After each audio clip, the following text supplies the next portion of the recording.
Hi, I'm Joy. My 2018 Tesla Model 3 turned 6 years old on July 14, 2024. I cannot believe I've had this car for 6 years already. How time flies. Many have asked if I will trade in my 2018 Model 3 for the redesigned Model 3, and my answer has been a solid no. Why? Because I enjoy not having a car payment, and my now dinosaur Model 3 actually still drives like the day I picked it up 6 years ago. I intend on keeping this car for as long as it holds up. With that said, it is time to do a 6-year review on my Model 3 ownership. In the last 6 years, I've driven about 62,000 miles.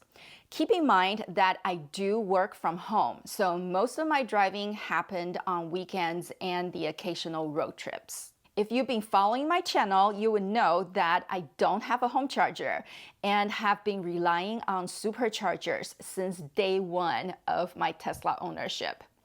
According to my Tesla app, I did 90% supercharging in the last year with 10% level 2 destination charging. For full disclosure, I do have leftover free supercharging miles from the previous Tesla referral program, but I did use level 2 charge point destination charging at 35 cents per kilowatt hour rate in the last year. The app says I charged for a total of 3,573 kilowatt hours last year. Supercharging rate here in Los Angeles area is higher than other places, and I typically charge at 46 cents per kilowatt hour rate. So the cost for 90% of supercharging last year was roughly $1,480 or $123 per month if I didn't have free supercharging credits.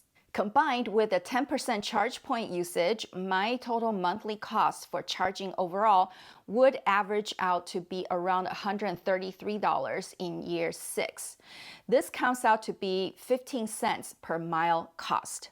If I had home charger and could charge while I'm sleeping at night, when my local electricity rate is at its lowest between 9 p.m. and 8 a.m. for 25 cents per kilowatt hour rate, then that 90% of charging costs would have been $804 for the whole year or only $67 per month.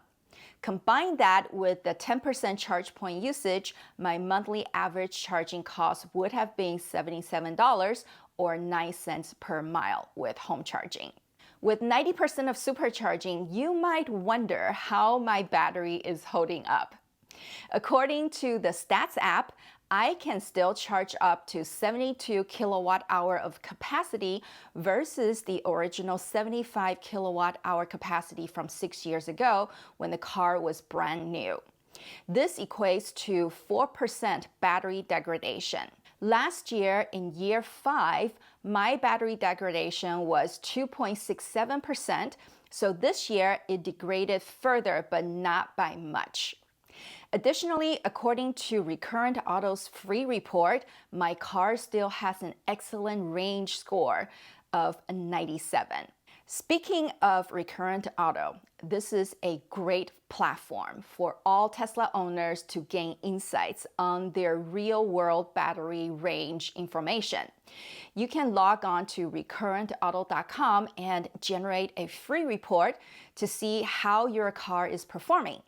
If you're thinking about buying or selling your Tesla, it has up-to-date information on current used EV market based on your car's real-world range.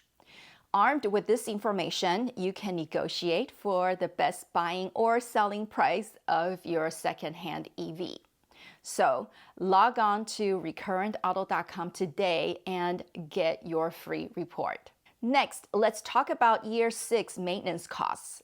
In year 5, I didn't have any maintenance costs, so it was 0. However, this year my car had loud creaking noise due to aged upper control arms. I ended up replacing not only the upper control arms, but also the lower control arm bushings and the compliance arms, plus realignment. These came out to be $1,450. Additionally, I changed my windshield wipers for $25. So my 6-year total maintenance cost was $1,475. Aside from maintenance, I did get into a minor collision this year. However, Tesla Insurance took great care of me in terms of how fast my car was repaired and the ease of renting a Model 3 through Hertz. During the collision repair process, my headlights were upgraded from reflective lamps to the LED matrix ones, so it was pretty cool. In terms of technology enhancements, I still have FSD. Tesla rolled out FSD version 12 this past year, and personally to me, it has improved full self-driving capability from the previous 90% on version 11 to about 95% accuracy, which is impressive. This year, they also updated the UI even on my old Intel chipset. I must say that I really love the new UI. It is very elegantly and functionally designed. Each time my car changes the UI, it feels like I got a brand new car again. Right now on the market, Tesla is the only car company that has this capability and benefit to its users. Lastly, my car does have some wear and tear throughout, which is to be expected. However, I don't feel my car drives slower or any different than from 6 years ago. On the contrary, it is so hard for me to believe that I've had this car for 6 years already, because whenever I step on the accelerator, the car zooms just like the day I picked it up back in 2018. So, this is my 6-year ownership review of the 2018 Tesla Model 3. This car was built to be durable and designed to be future-proof. I am still very happy with this car and my choice in taking that leap of faith with Tesla, even before the Model 3 was in production. Here's to many more years to come with Joy Mobile. I hope you have gained useful information from this video. Thank you very much for watching. God bless.